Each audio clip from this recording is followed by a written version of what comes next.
Neste vídeo, nós vamos fazer uma análise de fios. Estaremos lidando com fios ideais. O fio é considerado ideal quando não possui massa. Evidentemente, trata-se de uma aproximação física. Nós dizemos que o fio não possui massa quando a massa dele é muito menor do que as massas dos demais corpos envolvidos.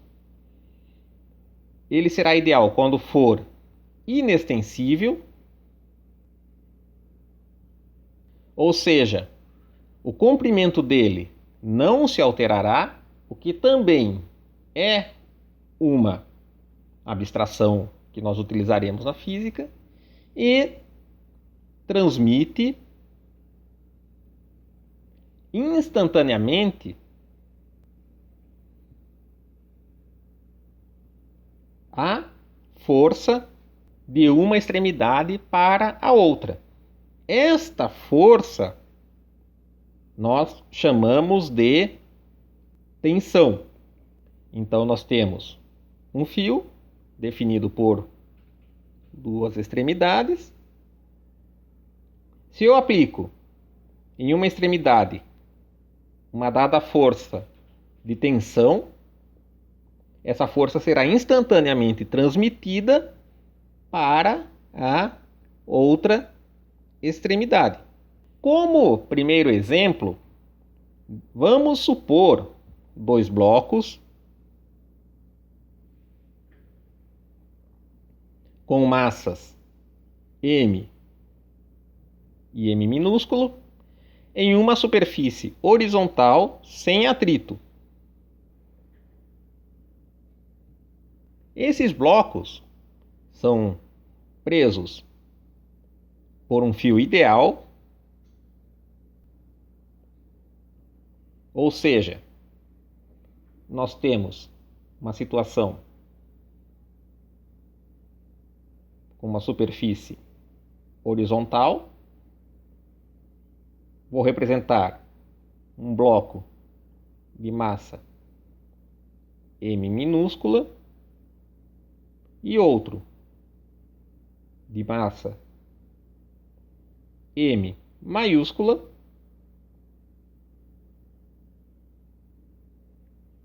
e ambos estão presos por um fio ideal.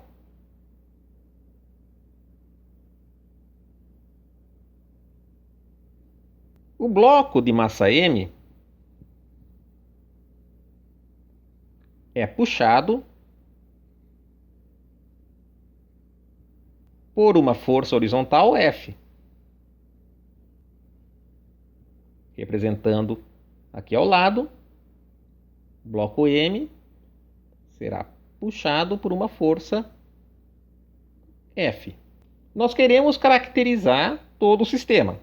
Vamos obter a aceleração a qual este conjunto M minúsculo mais M maiúsculo está submetido. Vamos calcular a força de tensão no fio e a força resultante sobre cada bloco.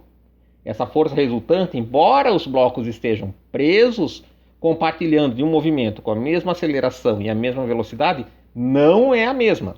A resultante sobre cada bloco será diferente. Como o bloco permanece na superfície e nós não estamos aqui lidando com o atrito, nós não vamos nos preocupar com a força peso nem com a força normal. Então, como primeiro passo, chamarei de A, nós vamos determinar a aceleração do conjunto. Tudo que eu estou aplicando nestes exemplos são as nossas expressões cinemáticas e as leis de Newton. E como o fio é ideal, nós já vimos que ele não possui massa.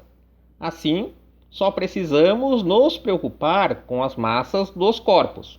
Então a aceleração será dada pela segunda lei de Newton,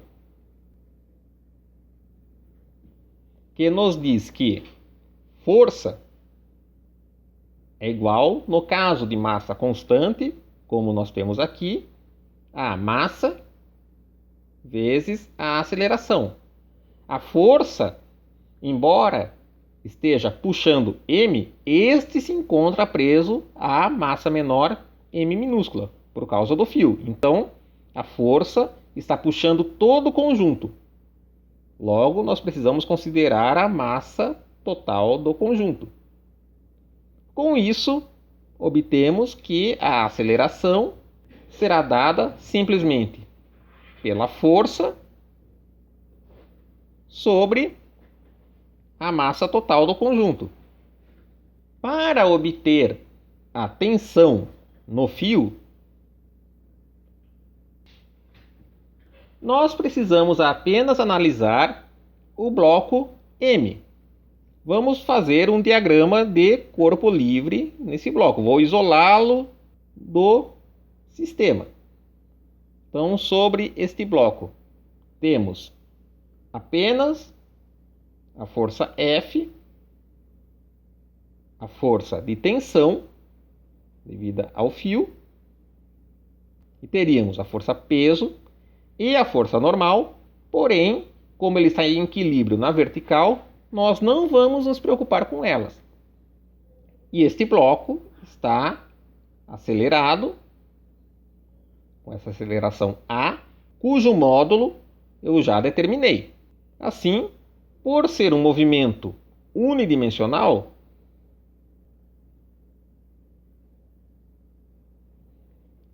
não vou representar as direções vetorialmente, vou apenas trabalhar com números.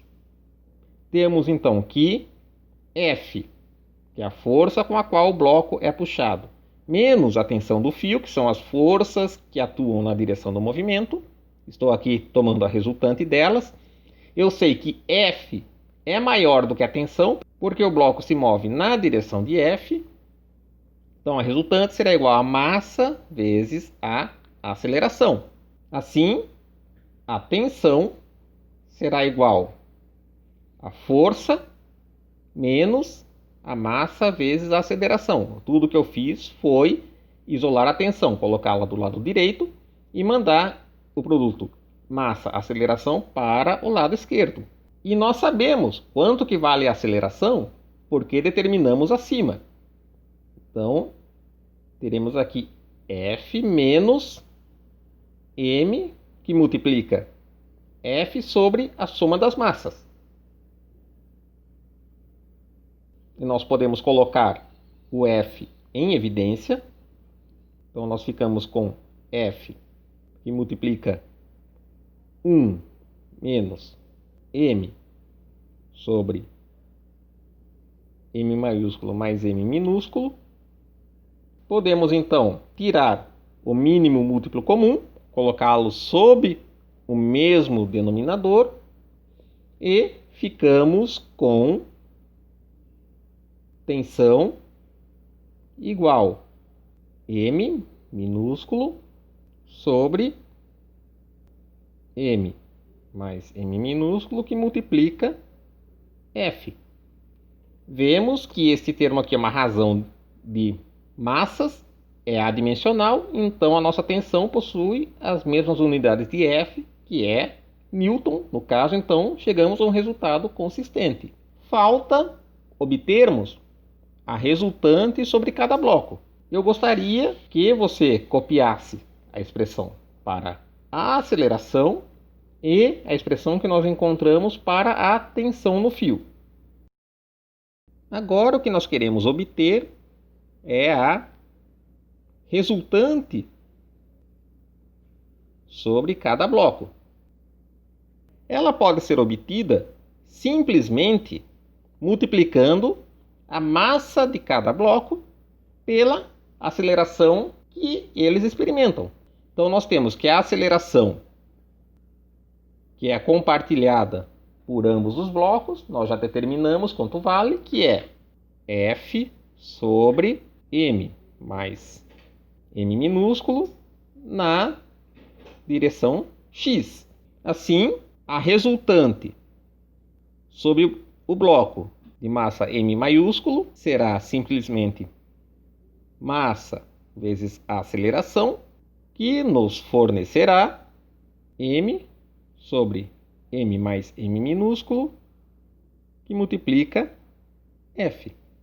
E a força sobre m minúsculo, analogamente, será sua massa vezes a aceleração, portanto, resultante sobre m minúsculo será m minúsculo sobre a soma das massas multiplicando a força. Note que, embora ambos se movam com a mesma aceleração e a mesma velocidade, experimentam resultante de forças diferentes. Nós podemos também, como segundo método, obter a resultante das forças através do diagrama de corpo livre. E os resultados que encontrarmos aqui deverão coincidir com estes resultados acima. Vamos analisar o corpo de massa M maiúsculo. Ele teria uma força-peso, uma força normal devida a esta superfície, que eu não vou representar aqui, porque ele se encontra em equilíbrio na horizontal. Ele é puxado na horizontal pela força F e, no sentido contrário, experimenta a força de tensão do fio. Assim, a força resultante sobre o nosso bloco M será igual a F mais tensão. F atua ao longo da direção X positiva e a tensão atua na direção X negativa.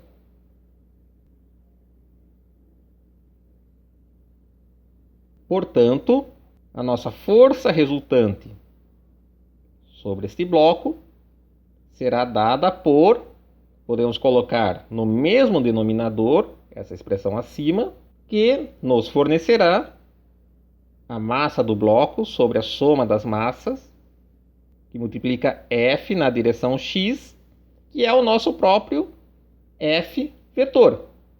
Então, esse resultado está consistente com o resultado anterior. Da mesma forma, podemos analisar o nosso bloco de massa M minúscula. Ele é puxado apenas pela tensão do fio, que neste caso é uma tensão na direção positiva de X. Então, F M minúsculo será igual a T na direção X, portanto, Fm minúsculo será igual a M minúsculo sobre a soma das massas, que multiplica F na direção X, e F na direção X é o próprio F vetor. Assim, os dois resultados obtidos de duas formas diferentes são coerentes entre si.